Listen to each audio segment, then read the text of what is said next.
Bab 772. Dewa. Menghadapi perubahan mendadak ini, baik Mileye maupun Destrili tidak memiliki perlawanan. Karena mereka pada saat ini, basis kultivasinya telah dilarang. Dalam sekejap mata, Mileye dan Destrili menghilang ke dalam pusaran air ruang hampa itu. Pada saat yang hampir bersamaan, dua wanita dan seorang pria tua muncul di lapangan. Orang-orang yang datang adalah penguasa kota Changfeng, Kaseimu dan Loli, sedangkan lelaki tua itu adalah master keluarga Destrili. Pada saat ini, wajah lelaki tua itu sangat jelek. Penguasa kotamu, bisa kamu memberiku penjelasan? Kaseimu berkata dengan sungguh-sungguh, Senior Grayson Lee, aku tidak pernah berpikir hal seperti itu akan terjadi. Selama bertahun-tahun, pada dasarnya tidak ada yang berani melakukannya di kota Changfeng, bahkan beberapa master tua akan memberikan muka kepada kota Changfeng. Tapi sekarang, seseorang secara terang-terangan melanggar aturan kota Changfeng. Pada saat ini, Loli tiba-tiba berkata, Aula Sendian. Aula Sendian. Kaseimu memandang Loli, apakah mereka menembak? Loli tersenyum dan berkata, tidak ada orang lain selain mereka. Aku hanya tidak menyangka bahwa mereka begitu tegas sehingga mereka akan mengirim master seperti itu, dan mereka cukup pandai menemukan waktu yang tepat. Jika mereka mengambil tindakan pada saat seperti itu, maka si kecil tidak akan memiliki perlawanan. Pada saat ini, Grayson Lee tiba-tiba menatap Loli, target mereka adalah kalian.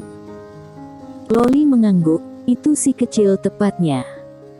Grayson Lee berkata dengan suara yang dalam, dia adalah orang yang melibatkan Destri. Ketika suara itu terdengar, sebuah paksaan yang dahsyat langsung menggelinding ke arah Loli. Namun, paksaan ini menghilang tanpa jejak sebelum mendekati Loli.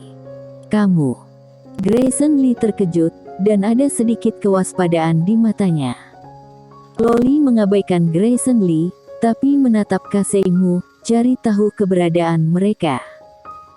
Setelah berbicara, dia berbalik dan pergi. Di tempat, wajah Kaseimu suram dan menakutkan. Menyesali.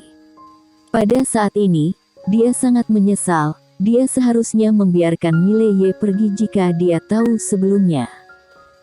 Dan sekarang, kota Changfeng terlibat dalam pusaran air ini.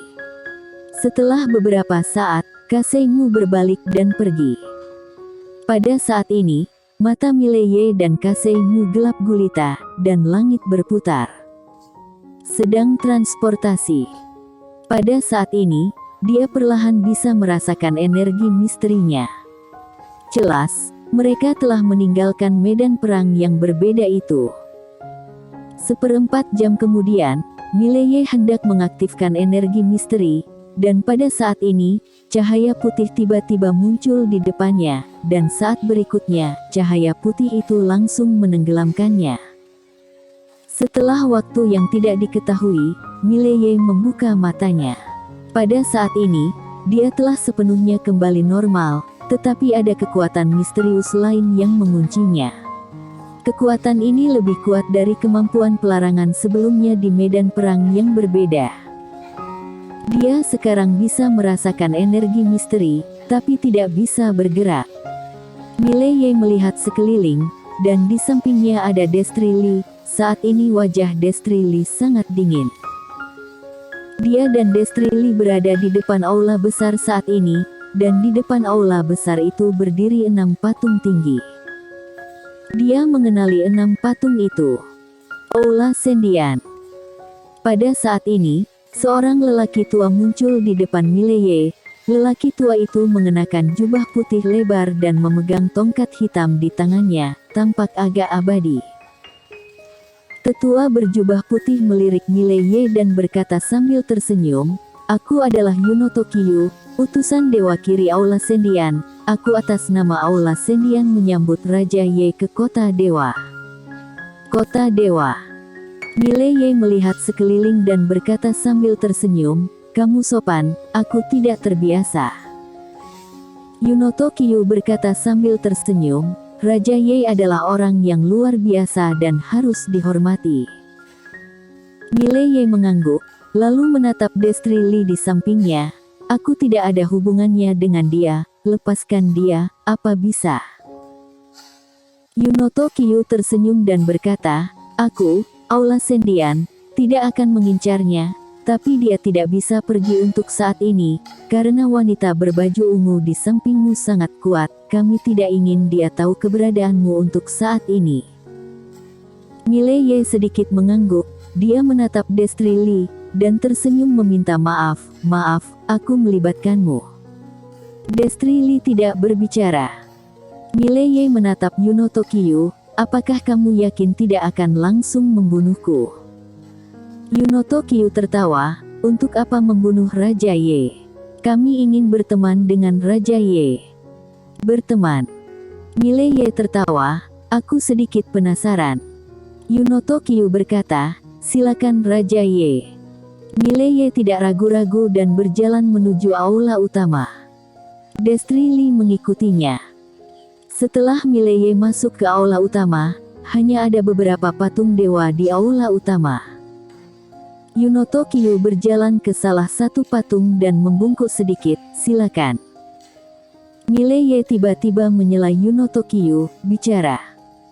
Yunoto Kyu menoleh untuk melihat Mile Ye, apa yang ingin Raja Ye bicarakan. Mile Ye tersenyum dan berkata, kamu pernah menyelidikiku, kan? Yunoto Kyu mengangguk, aku tahu hampir segalanya tentang Raja Ye. Mile Ye tersenyum kecil, kalau begitu kamu seharusnya tahu, aku punya teknik pedang yang sangat kuat, kan? Yunoto Kyu mengangguk, pedang tanpa batas. Harta tertinggi 5 dimensi. Sayangnya, Raja Ye tidak bisa menggunakannya sekarang. Jika tidak, dengan kekuatan Raja Ye, aku mungkin tidak akan bisa membawa Raja Ye ke sini dengan mudah. Mile Ye menatap Yunoto Kyu, selain pedang tanpa batas, menara ini memiliki beberapa fungsi yang memungkinkan orang melampaui batas dan mencapai alam nasib yang legendaris. Yunoto Kyu sedikit menyipitkan matanya. Mile Ye berkata lagi, tidak hanya itu, tetapi juga dapat memasuki 5 dimensi dan pergi ke dunia alam semesta yang sama sekali baru.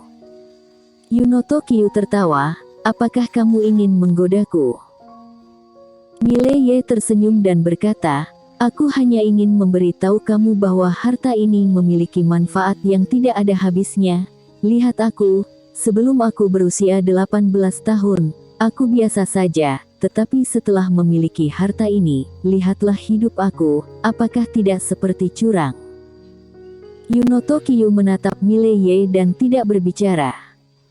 Dengan lambaian tangan kanan Mile Ye, menara penjara alam tiba-tiba muncul di depan Yunoto Kyu. Mile Ye tersenyum sedikit, itu tepat di depanmu sekarang. Selama kamu menginginkannya, itu milikmu. Yunoto Kyu melirik menara penjara alam dan tersenyum, kamu mau menggodaku?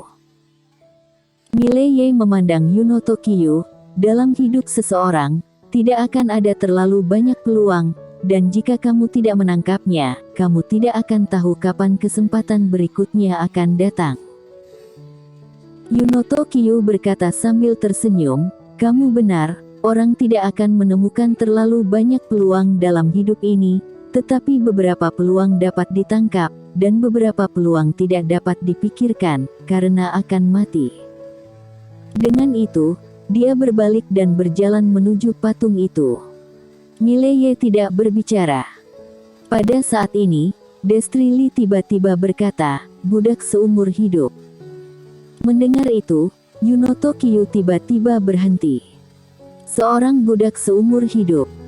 Yunoto Kyu terdiam cukup lama, lalu dia tiba-tiba menoleh ke arah Destri Li, dan berkata sambil tersenyum, kata-kata Nona menyayat hati. Destri Li tidak berbicara.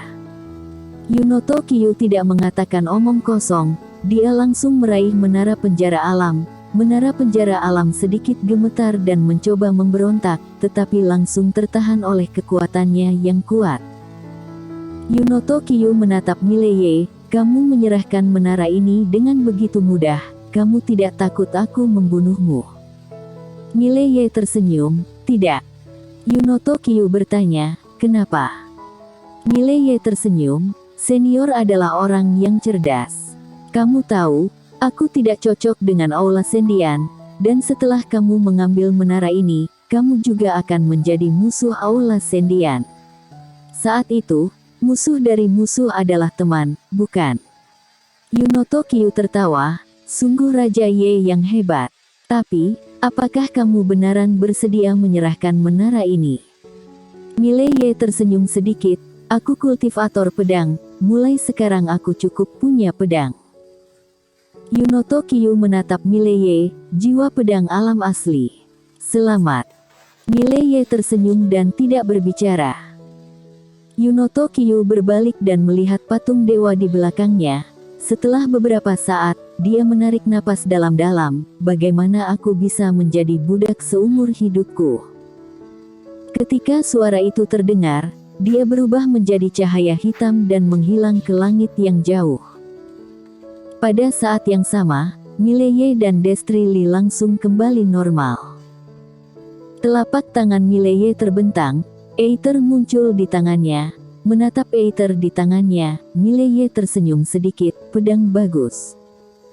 Dengan mengatakan itu, matanya perlahan tertutup. Di tangannya, Aether gemetar hebat.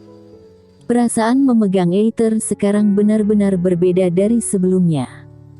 Perasaan itu, dia bahkan tidak bisa menggambarkannya. Pada saat ini, Destri Li yang tidak jauh dari Mileye tiba-tiba berkata, "Pedangmu." Mileye memandang Destri Li, "Kamu kenal?" Destri Li berkata dengan sungguh-sungguh, "Apakah pedang ini adalah pedang guru leluhur Sekte Jianwu dari dunia akbar Suan Huang?" Mileye sedikit terkejut, "Apakah kamu kenal guru leluhur Sekte Jianwu?" Destri Li mengangguk, "Kenal sedikit. Pedang dewa keluarga kami dihancurkan oleh pedangnya ini." Mileye malu, "Jadi masih ada sejarah ini." Dia melihat Aether di tangannya, dia harus akui bahwa sejauh ini hanya sedikit harta yang bisa menandingi Aether. Destri Li tiba-tiba berkata, "Benda ini akan membuat kerajaanmu bergantung padanya." Mileye mengangguk, "Dulu aku sangat bergantung, tapi sekarang, aku punya keseimbangan." Destri Li melirik Mileye, "Ayo pergi." Mileye tersenyum dan berkata, "Pergi apa?" Saat dia mengatakan itu, dia melihat sekeliling, kota dewa ini pasti memiliki banyak harta. Berbicara tentang ini, dia sepertinya memikirkan sesuatu, dan mengerutkan kening, "Tidak, kita harus pergi."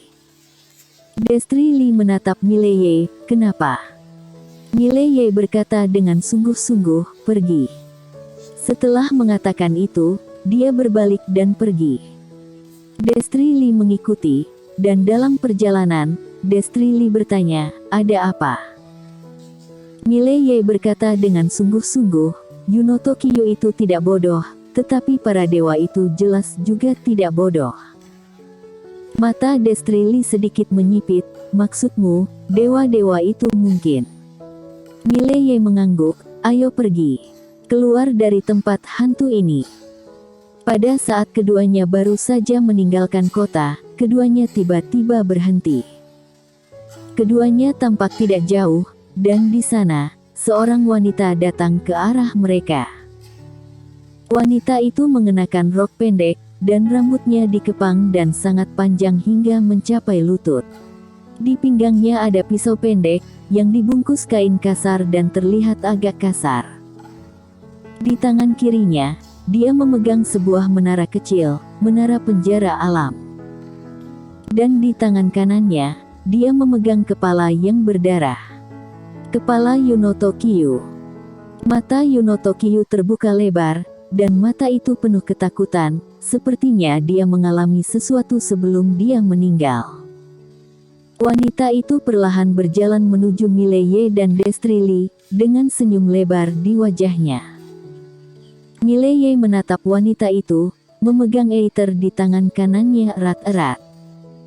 Tangan Destrili juga berada memegang gagang pisaunya. Pada saat ini, wanita itu tiba-tiba berhenti. Dia melambaikan tangan kanannya dengan ringan, dan kepala berdarah itu berguling ke kaki Mileye berdua. Wanita itu sedikit mencondongkan tubuh ke depan dan tersenyum cerah. "Hai, halo, namaku Bella Yuan, yang disebut Dewa oleh kalian." Dewa. Setelah mendengarnya, pupil mata Mileye tiba-tiba mengecil. Bersambung.